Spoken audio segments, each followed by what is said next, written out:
Jsme v Českém krasu na Tetíně. No tohle je výhoda listopadu a podzimu, prostě takový jako nádherný pastelový barvy. Skoro nikde jinde nevidíme, protože později už to bude tak jako zešedne a teďka to má úplně takový ten secesní symbolismus, takový jako krajina promlouvající, jako matka, jako záhada. Jo, to je úplně věc, která člověku bere dech. Já jsem ale chtěl mluvit o něčem jiném. Já jsem chtěl mluvit o krajinách, které vznikají mizením a krajiny, které vznikají vršením. Že jo? Ty mizející krajiny, ta krajina, která zbyla, říkáme tomu erozní krajina, tady původně byly všude samé horniny, řeka se zahlubovala, že jo? A odnesla to, co zůstalo. A v současné době ten proces je vlastně hrozně zpomalený a jediný, co příroda dělá, je, že třeba posouvá ostrovy. Tamhle ten ostrov, já ho sleduju od roku 2002, kdy vzniknul, se vlastně proměňuje a třeba při další povodni, až tam vyrostou stromy, za 20 nebo za 30 let úplně zmizí.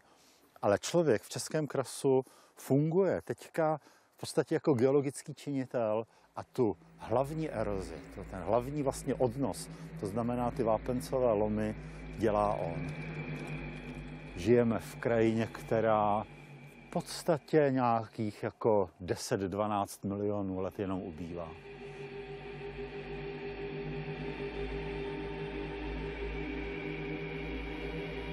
Jako na tom Tetíně by šlo hrozně dlouho povídat o těch starých kostelích, ale mně napadají jako dvě věci. To je struktura, že jo, té cesty. Kdybychom to vydláždili nebo vybetonovali, tak mám pocit, že o něco hrozně pěkného přijdeme.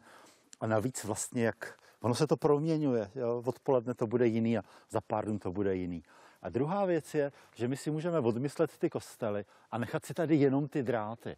A teďka je to takový jako zvláštní vztáhnout se vlastně k té krajině, buď to tím pohledem toho Alše nebo prostě Lady, jo, jako venkovský kostelíček, anebo si říct, jo, ano, ty dráty prostě něco berou z té staré krajiny a vytvářejí nějakou novou estetiku a trošku si s ní nevíme rady, teda já určitě ne.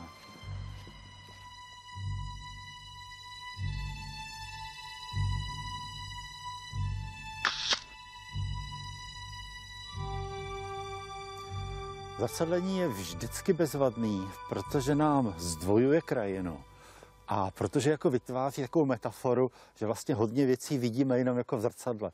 A pak někdy přijde nějaká historická událost, jo, nějaký kámen vržený do běhu dějin a celý ten obraz se na chvíli jako rozostří a pak se zase celý sklidní a svět je v pohybu a zrcadlí se a my z něj vlastně vidíme jenom tu část.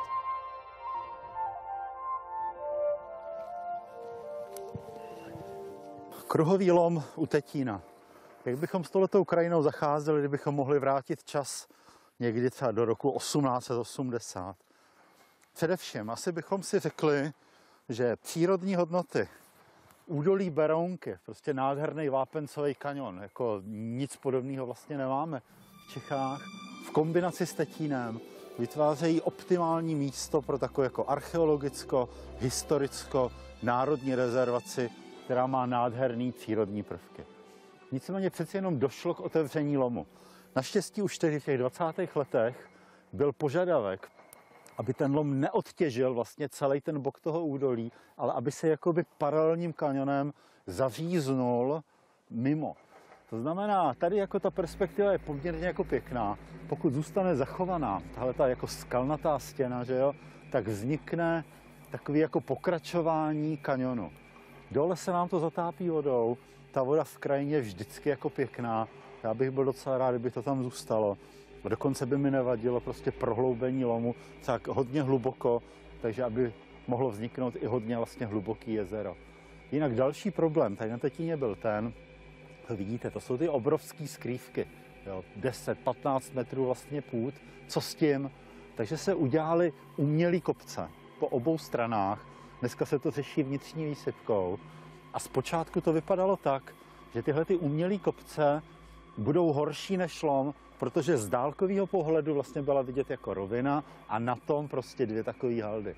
Nicméně přeci jenom ty kopce se tak jako rozlezly, trošku jako rozpadly, trochu jinak jako nasypaly, zarůstá to, takže je docela jako dobrá perspektiva, že i tahle lomová krajina nakonec jako splyne jednou s tou přírodou, že ta příroda má velkou moc, ale stejně v člověku zůstává taková ta jako nejistota, že by rád měl ten Tetín jako takový jako čistý národní symbol v krajině zcela neporušené, ale to už dneska není v lidských silách.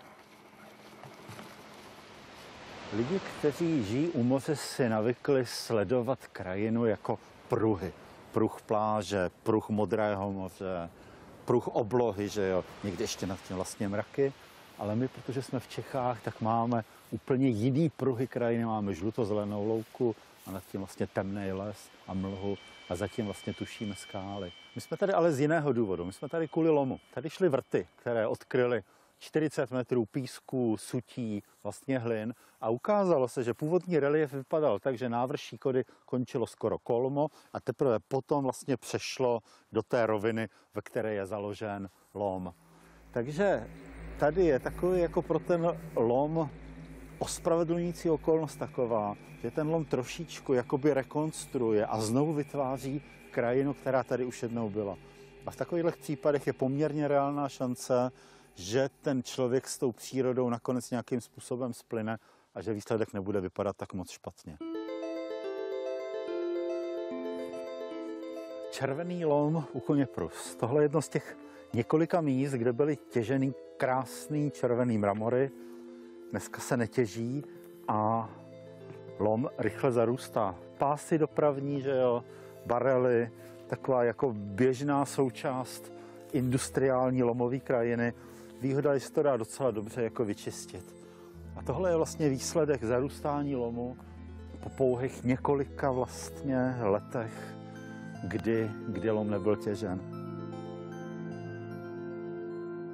Tady si můžeme začít hrát na Národní galerii, takže na jednu stranu máme jako mohutnou vlastně plastiku, který sochař dneska má, že takovýhle množství materiálu, navíc jako mramor, jsou tam vidět ty vrty, že jo, pomocí kterých se vlastně odlučovaly mramorové bloky. Ale když se podíváme na druhou stranu, tak tady je přirozená puklina, jemně zkrasovělá, takže to má takový jako pozadí, jednoduchý okroví a stejká voda a vytváří takový jako trošku jako rytmizovaný pruhy vedoucí dolů. To znamená abstraktní umění a do toho jde vlastně ještě ta struktura toho stromu.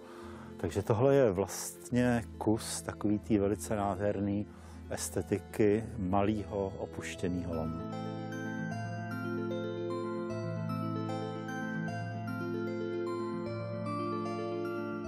V Koněpruské oblasti byla dělána celá řada výzkumů a ukázala se jedna věc, kterou asi tušíte, že když tady máme malou vodní plochu, která dokonce může být vysýchavá, tak to je vlastně srdce krajiny. Tady je nejvíc hmyzu, nejvíc obojživelníků, nejvíc ptáků, nejvíc všeho. Tohle je jako doopravdy jádro té krajiny. V posledních zhruba 10 letech v Českém krasu pozorujeme, jak nám rostou lišejníky, úplně jako někde v tundře. A velice pravděpodobně to důkaz toho, že doopravdy to ovzduší tady se podstatně zlepšilo.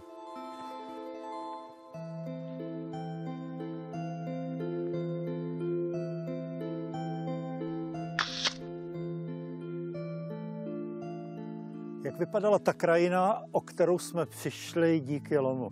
Pravděpodobně velice podobně jako tahle dubohabřina, rozvolněná, bohatý bylinný podrost, tu a tam archeologická lokalita, vchod do jeskyň, jako v podstatě jako bezvadná, skoro jako pohádková krajina, ale na druhou stranu jako i ten lom má něco do sebe.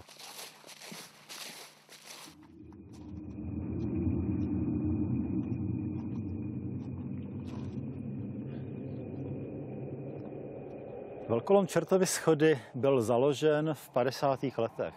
V podstatě to tehdy mělo odrážet takovou tu potřebu po surovinách, zejména po cementu na takový ty velký betonové stavby socialismu, včetně Vltavské kaskády. To založení velkolomu pomohlo jedné věci, to znamená, byly opuštěny drobnější lomy a lůmky v celém širokém okolí a těžba se soustředila na jedno místo. V podstatě tady odebrala celý kopec, jo? Průměr jámy je nějakých 800 metrů, hloubka je víc jak 100 metrů. Zatím jsme viděli malé lomy. Ty jako docela perfektně jako do té krajiny jako zapadnou. A najednou co jako s touhletou obrovitou jizvou? Pokud už ten lom tady existuje, tak zbývá, myslím, jediná cesta, to znamená maximálně efektivně a hospodárně využít tolik ložiska, kolik je ho k dispozici a zároveň přemýšlet, jako už se tady přemýšlí minimálně 20 let, jak celou tuhletu vlastně obrovitou strukturu do té krajiny začlenit. Naštěstí jsme v Českém krasu a víme, že ty sedimentární vápence zarůstají doopravdy jako úžasným způsobem. Tady jako doopravdy tomu lesu musíte bránit, aby to nějakým způsobem nepohltil.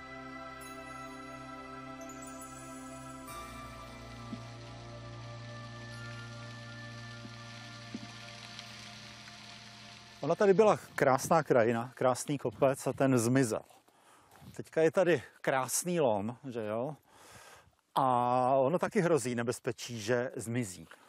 Protože na většinu lomů v minulosti jsme se dívali jako na místo, které máme zase zavíst odpadkem. To by tady byla vlastně hrozná škoda, protože jsme sice zničili jednu hodnotu, vytvořili jsme druhou hodnotu.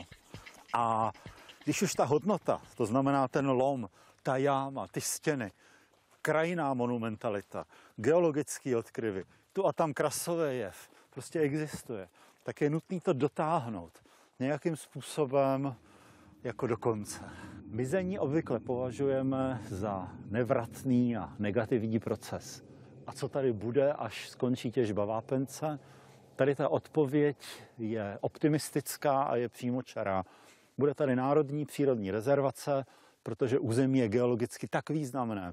Je tady tolik krasových jevů, tolik různých archeologických památek, že to nemůže skončit jiným způsobem. Příroda sem opět vtrhne ze vší svou silou a dotvoří tuhletu obrovskou jámu vytvořenou člověkem a vznikne tady krajina taková, na kterou jsme z Evropy zvyklí, to znamená ta krajina, která stojí uprostřed mezi člověkem a divočinou, která je zahradou zvláštního druhu, která bude ochočenou přírodou s určitými prvky dávné divokosti.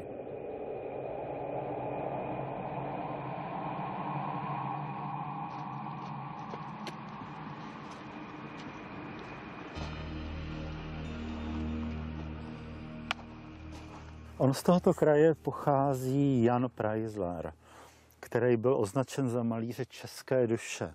Takové jako hodně jako zvláštní věc, úplně se zdá, že předjímal, že jako úplně futurologicky vymyslel, jak to tady jednou může fungovat. To znamená velký bílý útesy, dole jezero a taková jako trošku zase ta zasmušilost, která odpovídá tomu dnešnímu počasí a řekl bych taková jako kombinace přírody a industriální činnosti. Jestli tohle je česká duše, je nebo není.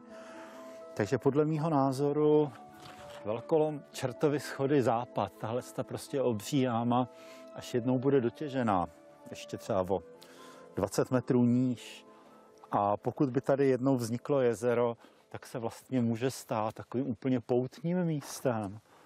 A to nejenom jako poutním místem trampů, romantiků a jeskyňářů, ale skoro bych řekl prostě národním poutním místem toho národa, který prostě nemá to jezero v těch skalách, tak si ho aspoň vytvoří, byť teda pro těžbu toho cementu.